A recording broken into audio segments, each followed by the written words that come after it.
नमस्ते, मेरा नाम राहुल जैन है। माई ड्रीम 11 पे मैंने टीम बना के 2 करोड़ रुपए जीते हैं और अपनी जिंदगी को पूरी तरह से चेंज कर लिया है।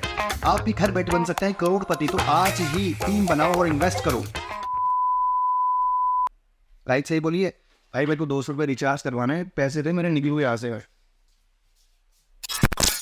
पिछले 5 से 10 सालों में गेमिंग इंडस्ट्री ने जो ग्रोथ दिखाई है ना, उसका कोई तोड़ ही नहीं है। और जैसे ही कोई सीजन आता है ना क्रिकेट का, जैसे IPL या और भी कोई गेम आता है, तो इन गेमिंग इंडस्ट्री या फिर फैंटेसी ऐप्स का ना ये इस तरह एडवर्टीजमेंट करते हैं ना, ऐसा लगता है कि गेम्स में एडवर्टीजमेंट नहीं आ रही, बल्कि एडवर्टीजमेंट में थोड़ा थोड़ा गेम दिखाया जा रहा है। और जिस तरह से ये एडवर्टीजमेंट करते हैं ना भाई, सेलिब्रिटीज़ को लेके, हमारे रोहित शर्मा जी, हमारे बड़े बड़े क्रिकेटर्स जो है ना, वो चिल्ला चिल्ला के बता रहे हैं कि हाँ हाँ, जो आपके बगल में बैठा है ना, उसने कमाए हैं, मान लो, इन्वेस्ट कर लो भाई, घर बैठे करोड़पति बन जाओ। तो चलो अभी एक सिंपल सी कैलकुलेशन समझाता हूँ आपको, जिसको सुन के आपके होश उड़ जाएंगे और आपने कभी ट्राई भी नहीं किया हुआ है करने का। मान लो मैं 1000 रुपये किसी गेम से मैं लगाता हूँ, माई ड्रीम 11 या जो भी एप्लीकेशन है, जिसमें सबसे पहले तो GST कटेगा 28%। उस GST कटने के बाद में जो भी बैलेंस बचेगा उस अमाउंट में कंपनीज अपना कट रखेगी कमीशन, यानी कि 20 से 30% तक। फिर उसके बाद में भी जो कटेगा ना, वो पैसा इन्वेस्ट होता है गेम्स में। और आपको जो मान लो आप जीतते हो विनिंग का पैसा, उस पर जो आपको पैसा मिलेगा उस पर भी 30% TDS कटेगा इनकम टैक्स के अकॉर्डिंग। आपने देखा किस तरह मनी का सर्कुलेशन हो रहा है, कितना हैवी अमाउंट डिडक्ट होता है और आपके हाथ में आता है चिल्लर। ये मान के चलो आपने 1000 रुपये लगाया ना, और आप बहुत अच्छा खासा बैटिंग करते हैं और अच्छा खासा जीतते भी है, तो आपके हाथ में आएंगे 1001 रुपये। ये जितने भी ऑनलाइन गेमिंग कंपनीज है या फैंटेसी ऐप्स की कंपनी है, इनका जो बिजनेस मॉडल है, रेवेन्यू मॉडल, वो उसकी तो दाद देनी पड़ेगी, वो बहुत ही स्ट्रांग है। आप देखो, ये बोलते हैं कि आप 10 रुपये से इन्वेस्टमेंट स्टार्ट कर सकते हो, और हमारे कपिल शर्मा जी भी ऐड कर रहे हैं कंपनी का, वो तो ये बोलते हैं 1 रुपये से स्टार्ट कर दो। अब देखो, मेरे लिए या आपके लिए 1 रुपये 10 रुपये बड़ी बात नहीं है, लेकिन आप सोचो सामने वाले के लिए कितना बड़ा रेवेन्यू मॉडल है। आप देखो 140 करोड़ की जनता में से अगर 1 करोड़ लोग भी इनके झांसे में आ जाते हैं और डेली 10 रुपये इन्वेस्ट करते हैं, तो महीने का 300 करोड़ का रेवेन्यू सीधा सीधा इस कंपनी के पास जा रहा है। अब आप जो ईयरली रेवेन्यू या इनकी बैलेंस शीट की बात करोगे ना इन कंपनीज की, तो आपके होश उड़ जाएंगे, बिलियंस ऑफ डॉलर में इनका रेवेन्यू है।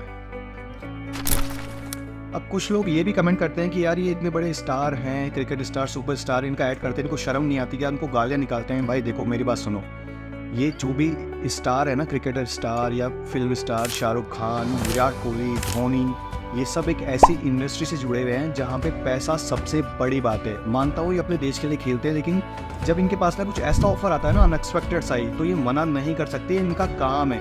देखो, किसी विराट कोहली को ये नहीं पड़ी है कि सामने वाला जो एक बंदा मुकेश बैठा है किसी उत्तर प्रदेश में, जयपुर में कहीं पे, उसको मैं अबीर बनाऊँ, 3 करोड़ बेचता हूँ। भाई उसके पास पैसा आया है, उसने सीधा सीधा उसको एक्टिंग करी है, उसने जो भी लाइन्स लिखी है किसी भी क्रिएटिव डायरेक्टर ने, और उसको परफॉर्म किया है दिल से, क्योंकि उसको पैसा मिला है बहुत हैवी अमाउंट। और ये ऐसे लोग हैं, ये अगर आप पैसा फेंकोगे ना इनके मुंह पे, तो आपके गली के बाहर भी आके नाच लेंगे। तो इनको गाली देने से कुछ नहीं होगा। हमें ये समझना होगा कि इस बैटिंग गेम में जीत और हार दोनों हो सकती है, और हाँ, जीतना इसमें मुमकिन है, लेकिन उसका परसेंटेज जो है ना जीतने वालों का, वो बहुत कम है।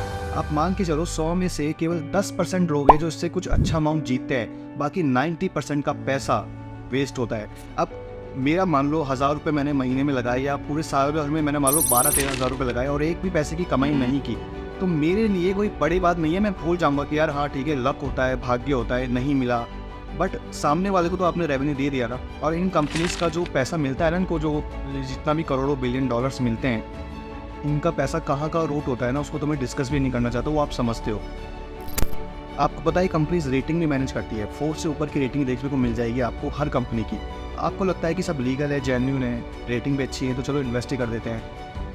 रेटिंग अच्छी है, लोग खेल रहे हैं, पैसा भी छाप रहे हैं, लेकिन कितना, 95% लोग तो उसमें पैसा डुबो रहे हैं। और अगर आप किसी क्रिकेटर को, बॉलीवुड के सितारे को, सेलिब्रिटी को भगवान मानते हो अपना, वो जैसा कहेगा वैसा ही करते हो, तो करो फिर भाई। जब आपके साथ कुछ गलत होगा ना, तो ये भगवान सामने नहीं आएगा। आपने देखा होगा अक्षय कुमार ने भी हाल ही में गुटखे का एडवर्टीजमेंट किया, जबकि उनकी दिनचर्या की मिसालें दी जाती थी कि ऐसा बॉलीवुड सेलिब्रिटी है ही नहीं जो इतना शरीफ हो, जिसको कोई बुरी आदत ना हो, फिर भी उन्होंने वो एडवर्टीजमेंट किया। बॉलीवुड के सितारे, क्रिकेटर्स सॉफ्ट ड्रिंक ऐड करते हैं, लेकिन खुद कभी वो ड्रिंक नहीं पीते हैं, क्योंकि उनको बताया वो कितनी नुकसानदायक है, कितनी शुगर आती है उसमें। तो आपको समझ में आ ही गया होगा कि मैं क्या कहना चाह रहा हूँ। ये देख के बड़ा दुख होता है कि जिन सेलिब्रिटीज़ को, क्रिकेटर्स को हम अपना भगवान मानते हैं, जिनसे हम इंस्पिरेशन लेते हैं, जिनके जैसे हम बनना चाहते हैं, वो लोग इस तरह के एडवर्टीजमेंट करते हैं और भ्रमित करते हैं लोगों को। लेकिन उन्हें अपना काम करने दीजिए, हम अपना काम करते हैं, हम थोड़े से जागरूक होते हैं और ये समझते हैं कि बिना मेहनत के ना कुछ नहीं मिलता। आपको रातों रात करोड़पति बनाने कोई नहीं बैठा है, आपको मेहनत करनी ही पड़ेगी, और जो सफलता का रास्ता होता है ना, सीढ़ी दर सीढ़ी, वो आपको चढ़ना ही होगा। तो अगर वीडियो पे पहली बार आए हो, चैनल पे पहली बार आए हो, अच्छा लगा हो वीडियो, लाइक कर देना, शेयर कर देना, सब्सक्राइब कर देना चैनल को। तो मिलते हैं अगली वीडियो में। टिल देन जय हिंद, जय भारत।